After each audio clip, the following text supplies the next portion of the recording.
Hello and welcome to the SI5 Improvement Podcast, where we bring to you high performance and success stories from everyday people, along with self-improvement and healthy living advice from myself, the host, Harry Edward Bassant, because I truly believe that all of us have got advice to give and experiences to share for the listeners of the podcast to take away and apply.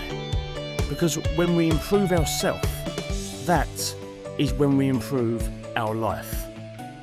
Welcome to the SI5 Improvement Podcast.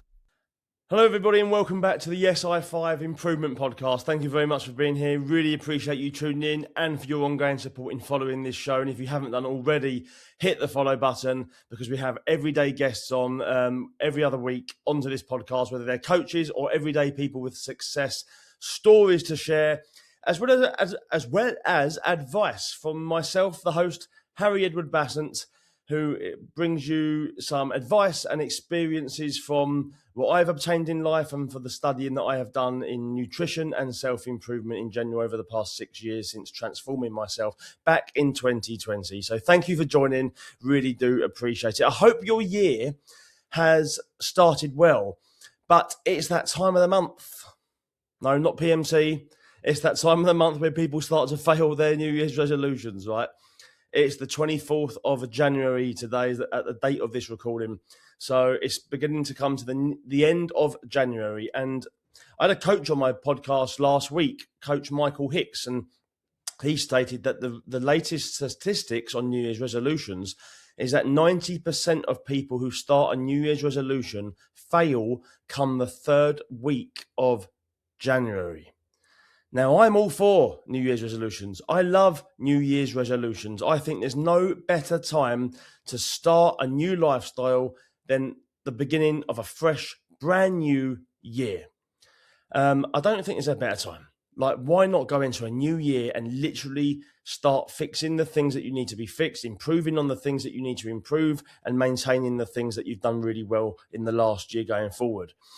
And as much as it's a New Year's resolution and they do fail, I believe it's because people don't go into the new year with a lifestyle commitment set up for sustainability, balance, and with a vision of the long term. And that's why I think people fail New Year's resolutions. It's all right stating the stats, but why? Why are those stats the stats? It's because people haven't got a long-term mindset. They haven't got a lifestyle that they want to apply. They're doing the splits where they need to improve on certain areas, but they don't actually want to. So they say things like, oh, I need to get into the gym. I need to start eating healthy. I need to start prioritizing my health. But they don't say, I'm going to.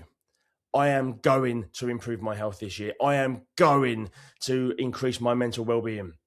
So there's a different mentality, and that's why I think people fail New Year's resolutions. Because I stuck to a New Year's resolution. I made one on the 1st of January 2020, and I'm still on it. I've been on it for 6 years, so I know New Year's resolutions work. I said at the start of last year I wanted to develop a business. Well, here I am with an online business. I make it happen, but there's just a shift in mindset and inner work that's needed, and that's what I'm online trying to help people to do. So there's an interesting debate on the Piers Morgan show. Piers Morgan interviewed podcaster Chris Williamson, and they were having a debate. What's more important, physical health or mental health? What do you think? What do you think? What's more important, physical health or mental health? They had an interesting debate, because Chris Williamson said it all starts with your physical health. But Piers Morgan argued, well, if you don't get your mental health right, you'll never take control of your physical health. I can understand both perspectives because it's kind of like they both combine together. I think the brain and the body are one. The brain isn't separate from the body. It's part of the body. It's connected.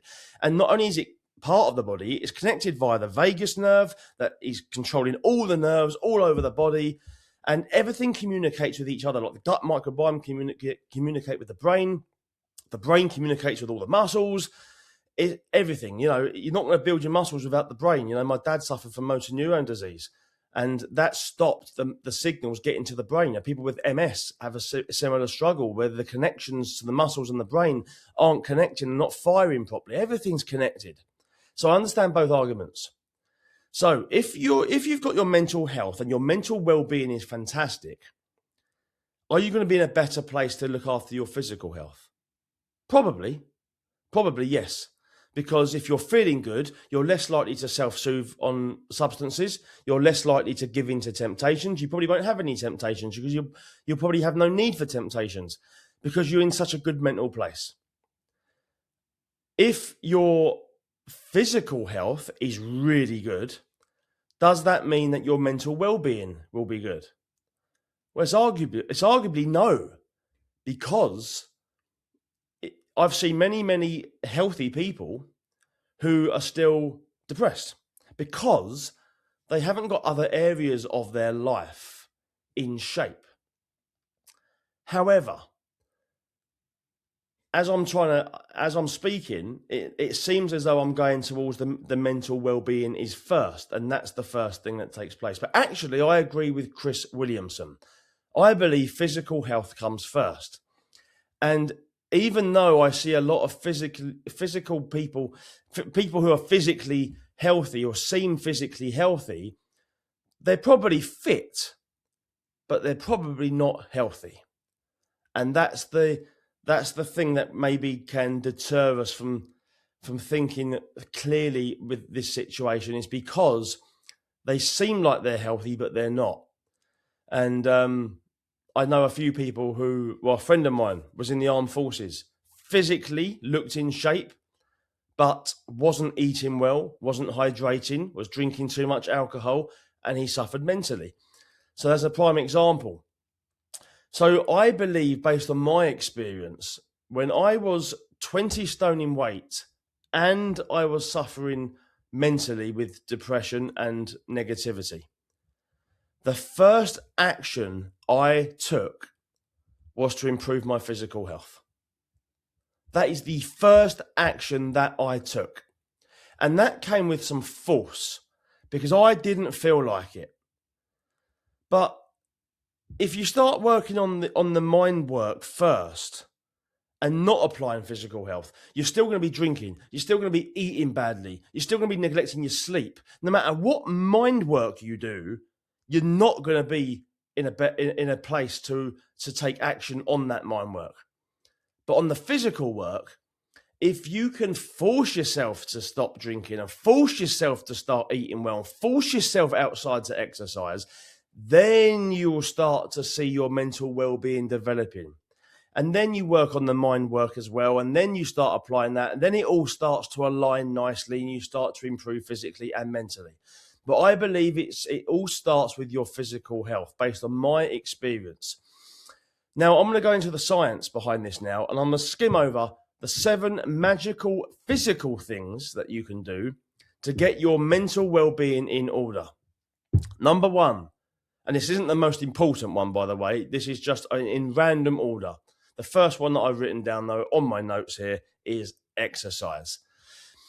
Exercise I call my natural antidepressant, and it's the fastest acting antidepressant. There's been times where I've been totally depressed and I've been sitting at home, and it might have been 11 o'clock at night, and I've been sitting at home utterly depressed, and I thought, there's only one thing that's going to take me out of this mood. I'm going to go for a run. And I've gone out for a run, and I found that I fuel that negative energy into my running. I use my sadness and my depression, and I use it to run. And I find myself running half a marathon. One night in particular, I actually ran half a marathon at midnight through the woods, and I fell over twice, over branches and curbs that I didn't see because it was pitch black. But you know what? I came home with a bloody knee. I came home with a cut elbow, but my mental well-being was fantastic. I came back and I was like, I feel that depression had been lifted from me. So it came at a physical cost. I had to push myself into physical exhaustion and aches and pains. But in order to improve my mental well-being, I had to force myself to take that action. And I did that throughout the whole of my dad's 2-year deterioration to MND and dementia, where I was heartbroken, I was suffering, but I pushed myself into physical activity every single day because it was the quick response. It happens instantly after we work out. A rush of endorphins, a release of serotonin, a release of dopamine, and bang, we're back to a normal state of mind where we can then think clearly, we have more positivity, we can be more creative, we are then more productive, we have more energy, we're just more like, what's the word? We're bright, we're fresh, and it's just going to affect you in all ways possible if you can push yourself into that physical activity. The second thing is nutrition. Now, the gut microbiome has billions or millions of bacteria, and these bacteria multiply. Now, if we eat junk food, we are multiplying that bad bacteria that we do not want. But when we eat wholesome fiber foods, we actually feed the good bacteria and they multiply. Now, once we've been eating good, nutritious food for over a long period of time, like months, we start to multiply all these bacteria, and that forms a healthy gut microbiome. Now, that gut microbiome communicates with the brain up the vagus nerve, and it initiates the regulation of serotonin, which is the mood hormone. Now, that's the same kind of thing that antidepressants does. It's not the exact same way, but antidepressants prompt serotonin in the brain. So by having a healthy gut microbiome and not having gut inflammation, we are going to improve our serotonin production, which is going to increase our mood. And that is why they say you are what you eat.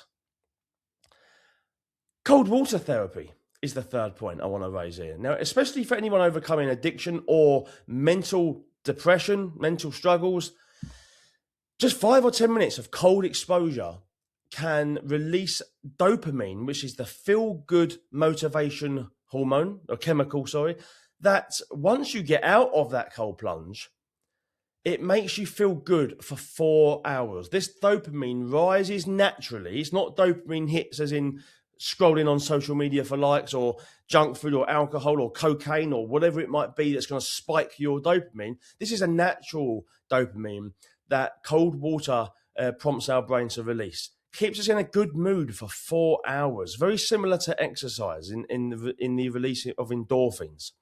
So if you are struggling with depression and you're in a real rut right now, push yourself into hardship and have cold water therapy. There's many more benefits to cold water therapy. I'm not going to go into it right now in this episode, but this is just to increase your mental well-being.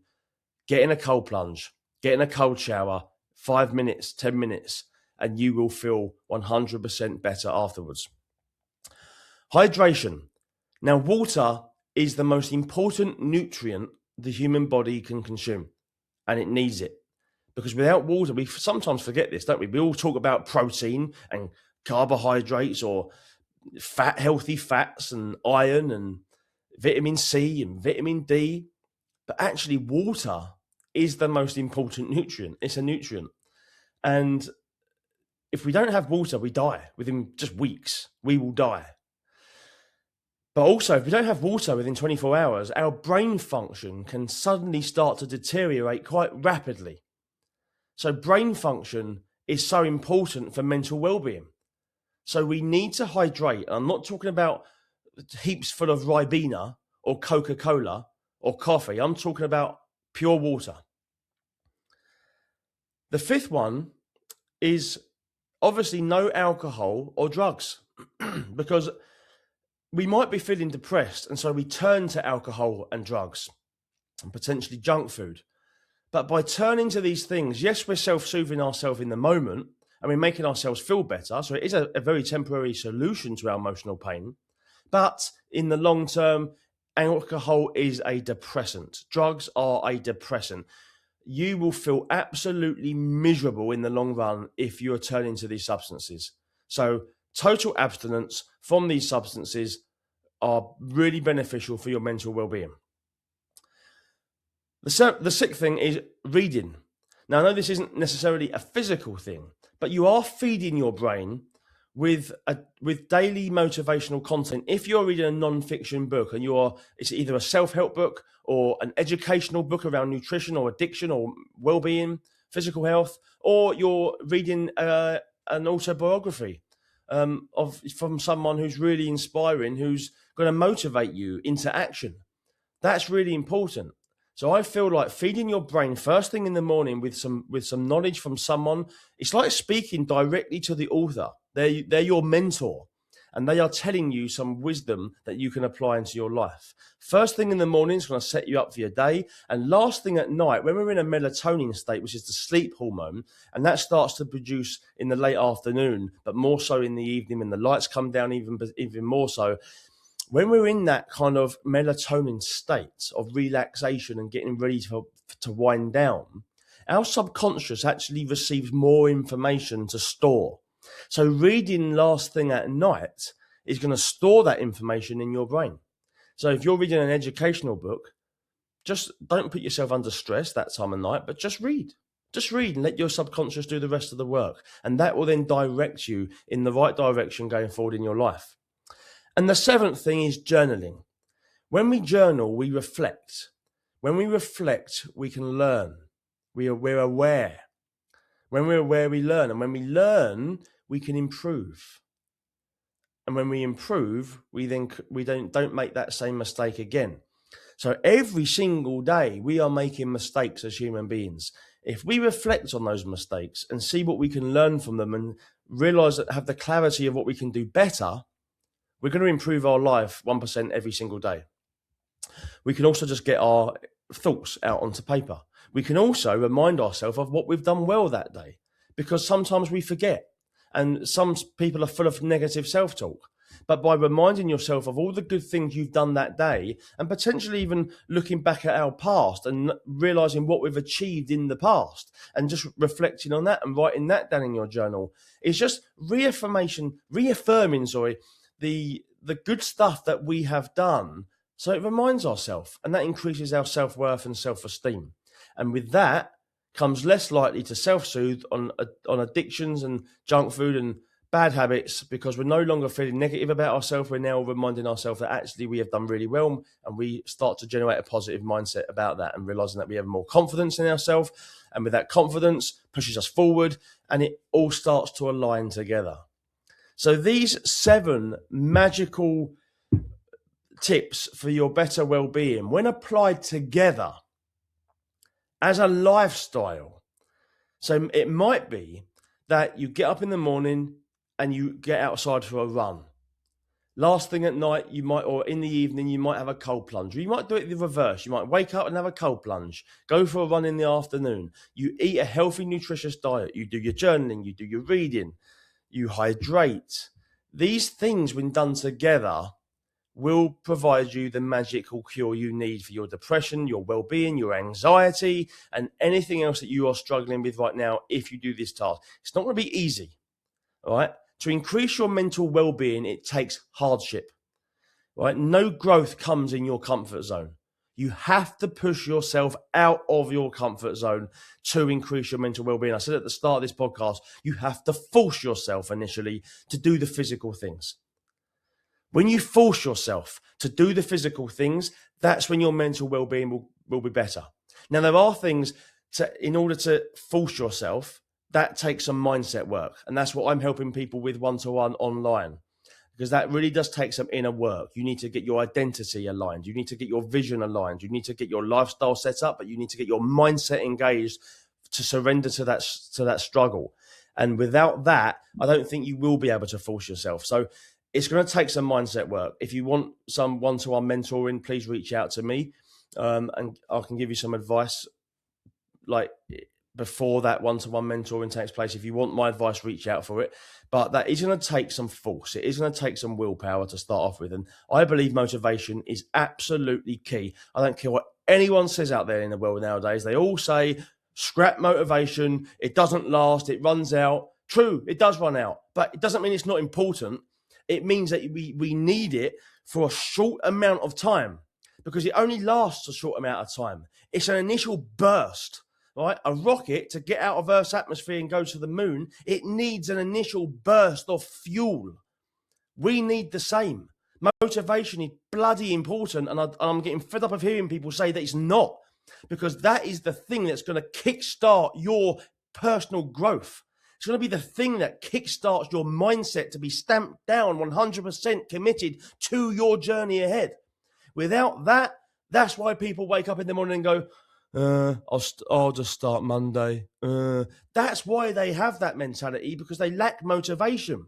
So stop telling people that they don't need motivation. They just need discipline. They need discipline. Yes, it's so important as well. As a long-term lifestyle commitment, that's the discipline, doing what you need to do without feeling like you're doing it. But motivation is highly important as well. And if you want to stir up that motivation, please reach out to me. Now, these 7 tasks, and this is the good bit here, I've got something for you for free that is going to get you, and it's going to force you to do these tasks every single day. And the way it's going to get you, it's going to force you to do it, is because it's going to hold you to strict accountability, and consistency is an absolute must in order for you to complete Power Start 7, which is my 7-day healthy living challenge. This challenge I have specifically designed. It's only lasting 1 week. It's a fundamental taster of the lifestyle that I am telling you to live in this podcast. And it's only for 7 days. And I want you to tell me, if you do this challenge, if within 7 days your mental well-being has improved by doing the tasks that I am setting you here. And guess what these tasks are? You've got it. The 7 magical tips for mental well-being. These tasks are 45-minute workout or walk every single day for 7 days. Ideally, many workouts involved here, sweaty exercise. No junk food. That's the nutrition rule. No junk food at all. No takeaways, no biscuits, no chocolate, no crisps, no cakes, nothing for 7 days. Splash cold water on your face 5 times using cupped hands every day. I don't want to plunge you straight into cold water therapy now, because it might shock your system. You might not be used to it. But just getting used to that discomfort of splashing cold water on your face, preferably first thing after you wake up in the morning when you really don't feel like doing it because you're tired. That's the time to do it. Doing that every day for 7 days.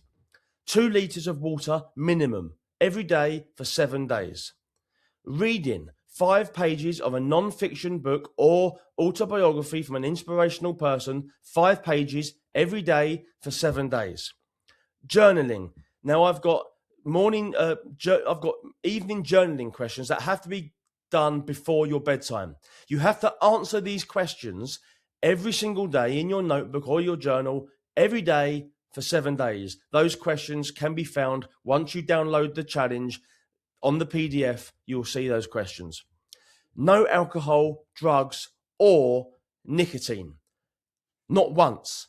Complete sobriety, no addictions, every day for 7 days. This is about pushing yourself to not rely on any substance in order for you to self-soothe, because you're going to now be relying on healthy living tasks to self-soothe, not substances. You don't need that nicotine, you don't need alcohol, you do not need junk food to live a healthy and happy life. They are the tasks. They must be applied every single day for 7 days, not missing one task on any day, or you fail the whole challenge. So if you want to complete Power Start 7 and initially regain control of your mental well-being and your physical health and live the lifestyle that I know you need to live just for 7 days to see how you get on and to see where you are come the end of that challenge, you are free to join. It's absolutely free. The link is in my bio on social media, on my Instagram or my Facebook or my TikTok if you search Harry Edward Bassant or SI5 Improvement. You will see that link there. So please go over to my social media, download that from my profile bio. There's a private Facebook group which you will be prompted to join, because we're all going to start this challenge on the 1st of February. We all start together not the day before, not the day after. Sunday, the 1st of February is when this challenge begins. That is day one. So get on that Facebook group now, because there's going to be instructions. You're going to have to go through the PDF once you download it to familiarize yourself with the program tasks and everything else involved. And there's also going to be 3 group Zooms that I'm going to be conducting throughout that first week. On the first day, to get everyone motivated. On the midweek, to give some advice and some accountability. And then on the end, to give a masterclass in healthy living and what it takes to live healthy going forward thereafter the challenge. And also to give away prizes. Because if you complete this challenge, your name will be put into a hat of everybody else who's completed the challenge that week. And you will receive a free pair, and this is the first time I'm announcing this prize, a free pair of Nike trainers. What a gift. What a prize to win if you complete this week. A pair of Nike trainers. And it doesn't matter whether you're in America or in England, you will receive these trainers, and they will be for your choice. You can select them and I will pay for them. What a challenge. And it's free for you to join. It's free for you to do. There's no payment needed at all. There's no hidden details. It's a free challenge, and you will receive a pair of Nike trainers of your choice at the end of the challenge. And also, if you slip up on the challenge, but persevere till the end, because slip-ups happen in life, you won't have completed the challenge officially, but just picking yourself up and cracking on and seeing that week through, you will receive a voucher to buy a self-help book of your choice. And that is a reward for failing the challenge, but persevering till the end. You will also receive a £20 Amazon gift voucher just for showing up to all 3 Zoom sessions on that challenge. There'll also be a prize just for being on the challenge. You can even sign up and then just leave after 2 minutes. And you'll be entered into the draw to receive a free upgrade to my VIP package on Power Start 7, which is a one-to-one with me, a mindset guide, which is the mindset work needed that I mentioned about to stir up that motivation. There'll be a guide sent to you on a PDF that I only give away as part of my VIP package, a 20-minute clarity call with me after the challenge to set you up for success in the future. So you will get that for free. That you would usually cost you £37 throughout that week. And you'll also get more accountability on the VIP package from myself in DMing you every single day throughout that 7 days. You have full access to me. You can reach out to me whenever you want, whenever you're struggling, whenever you're battling, and I will give you some words of motivation and encouragement to move forward. So you have direct one-to-one support with myself throughout that entire week of the challenge. £37 that is an upsell for. But if you're on the challenge, your name might be drawn out of the hat to receive that absolutely for free. 4 prizes that I'm giving away there just for being part of this challenge and achieving it. So what a no-brainer. What a no-brainer. Getting in with the community now. They're already on the Facebook group. They're already there getting prepared for this challenge on the 1st of February, which is just this Sunday, because this podcast episode is going out on Monday morning. So this will be this Sunday. This is when the challenge will start. That's it, everybody. So I hope I've given you some value in this podcast. I hope I've given you something to think about, and I hope to see you on Power Start 7 Challenge on the 1st of February. Take care, everybody, and remember, improve your mental well-being by prioritising your physical health.